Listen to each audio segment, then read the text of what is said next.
On October 1, 2025, the U.S. federal government ground to a halt, not from accident, but from political deadlock. The city of Washington, usually bustling with the business of government, suddenly felt eerily quiet. Offices that once buzzed with activity now stood empty, their doors locked and lights off. The shutdown was not just a bureaucratic technicality, it was a dramatic pause in the daily life of the nation's capital, and a signal to the rest of the country that something had gone deeply wrong at the heart of American democracy. Congress failed to agree on a budget, forcing federal agencies to cease non-essential operations and sending hundreds of thousands of workers home without pay. For many families, this meant an immediate scramble to figure out how to pay rent, buy groceries, and cover medical bills.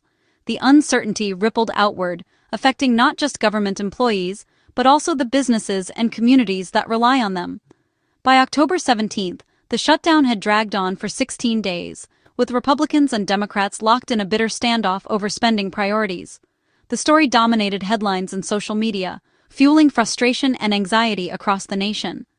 Each day brought new stories of hardship, and the sense of urgency grew as the impasse showed no signs of breaking. With Republicans controlling Congress and the White House, but lacking a filibuster-proof Senate majority, a stalemate ensued. National parks closed, farmers' loans froze, and small businesses that depended on government contracts faced mounting losses. The effects were felt in every corner of the country, from rural communities to major cities, as the shutdown's reach extended far beyond the halls of Congress. Even congressional staff, the people who keep the machinery of government running, faced missed paychecks and growing uncertainty. Some turned to food banks or community support, while others worried about how long they could hold out. The shutdown was no longer just a political fight, it was a personal crisis for thousands.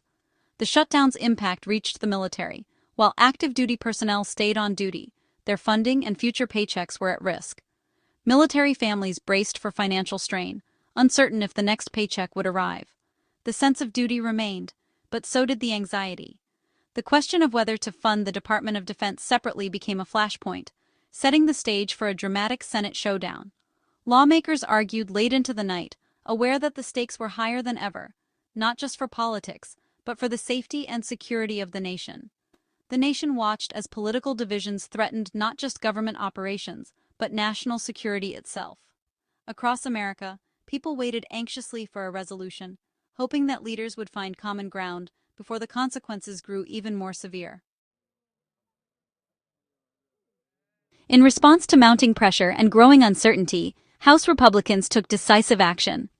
They passed a bill designed to fund the Department of Defense for a full year, aiming to ensure that the nation's military operations would not be disrupted by political gridlock or budgetary disputes. This move was presented as a necessary step to protect national security and maintain stability for service members and their families. Supporters of the bill argued passionately that military paychecks should never be used as bargaining chips in political negotiations.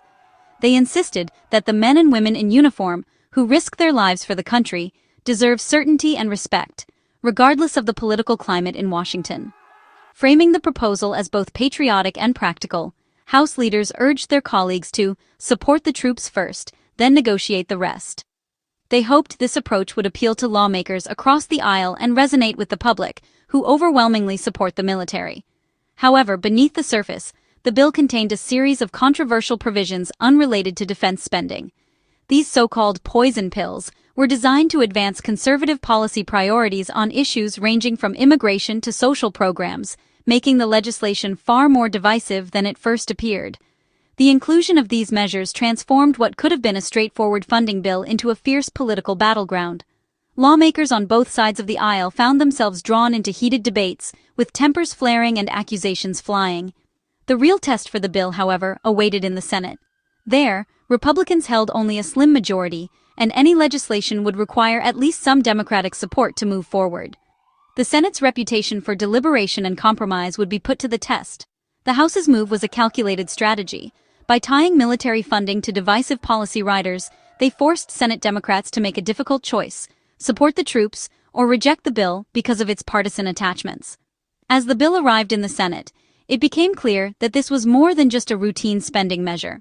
It was a test of party loyalty, political courage, and the willingness of lawmakers to find common ground in a deeply divided Congress. Senators now faced a stark choice: stand with the military and accept the bill's controversial provisions, or reject the measure and risk being accused of abandoning the troops. The stakes were high, and the pressure was mounting on both sides of the aisle. With the nation watching and the outcome uncertain, the stage was set for a high-stakes confrontation that would test the resolve and priorities of Congress. On the evening of October 16, 2025, the United States Senate convened for a pivotal procedural vote that would determine the fate of the House's latest military funding bill. The atmosphere in the chamber was tense, with lawmakers from both parties acutely aware of the stakes involved, not just for the military, but for the ongoing government shutdown that had gripped the nation for weeks. The bill, sent over from the House, was intended to provide critical funding for military operations and personnel, but it was also loaded with controversial policy riders that had sparked heated debate on both sides of the aisle. In order to move forward, the bill needed 60 votes to overcome a filibuster. Republicans, holding 53 seats, found themselves 7 votes short and in need of significant Democratic support to advance the legislation. GOP leaders worked feverishly behind the scenes, hoping that the urgency of supporting the troops would persuade moderate Democrats to break ranks. However, the bill's controversial provisions, ranging from immigration restrictions to changes in environmental regulations, made it a difficult compromise for many. When the votes were finally tallied, the result was clear: 50 senators in favor, 44 against. The bill fell 10 votes short of the threshold needed to advance, a stinging defeat for its supporters. Only 3 Democrats chose to cross the aisle and vote with the Republicans, while the vast majority of their colleagues stood united in opposition, refusing to back a bill they believed undermined key priorities. In a strategic move, Senate Majority Leader John Thune voted no, a procedural tactic that would allow him to bring the bill up for reconsideration at a later date if circumstances changed. The failure of the bill highlighted the deep partisan divisions in the Senate and made it clear that piecemeal funding measures would not be enough to resolve the broader government shutdown. Democratic leaders, speaking to the press after the vote, reiterated their refusal to be pressured into supporting legislation they saw as fundamentally flawed, insisting that a comprehensive solution was needed. As senators filed out of the chamber and the lights dimmed, the impasse remained, leaving the nation waiting for a breakthrough that still seemed out of reach. Democrats insisted their opposition wasn't anti-military, but a stand against partisan tactics. The bill's poison pills included eliminating U.S. aid to Ukraine, rolling back military vaccine mandates, and restricting abortion access for service members. Cutting Ukraine aid was seen as abandoning a key ally. Ending vaccine mandates undermined military readiness. Abortion restrictions attacked reproductive rights. Democrats argued these riders hijacked military funding for ideological goals. Accepting the bill would mean endorsing policies they fundamentally opposed. The combination of foreign policy shifts and social issue riders solidified Democratic resistance. The bill was doomed by its own controversial attachments. Senate debate revealed the deep rift between parties. Democratic leader Chuck Schumer called it unacceptable to fund defense while leaving domestic programs unfunded. Senator Richard Blumenthal said he'd support a clean defense bill, but not one loaded with partisan riders. Republicans, led by John Thune, accused Democrats of blocking military pay for political leverage. They argued the bill should have broad support and blamed Democrats for dysfunction. Each side framed the vote as a test of principle, either defending the troops or standing up to political gamesmanship. The rhetoric was fierce, with both parties claiming to act in the nation's best interest. The Senate floor became a battleground of competing narratives. Republicans charged Democrats with obstruction, accusing them of holding military funding hostage for political gain. They argued that passing essential spending bills one by one was the responsible path during a shutdown. Democrats, they claimed, were using the military as a bargaining chip to force broader concessions. Republicans dismissed complaints about poison pills as excuses, insisting their provisions reflected legitimate policy positions. The GOP framed themselves as champions of the armed forces, painting Democrats as jeopardizing national security. The failed vote became a potent talking point in the ongoing political battle.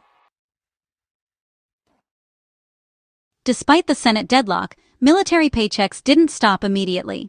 President Trump signed an executive order directing the Pentagon to use available funds to ensure active duty personnel were paid. This move provided a temporary safety net, ensuring the October 15th paycheck arrived on time. However, the order was only a stopgap.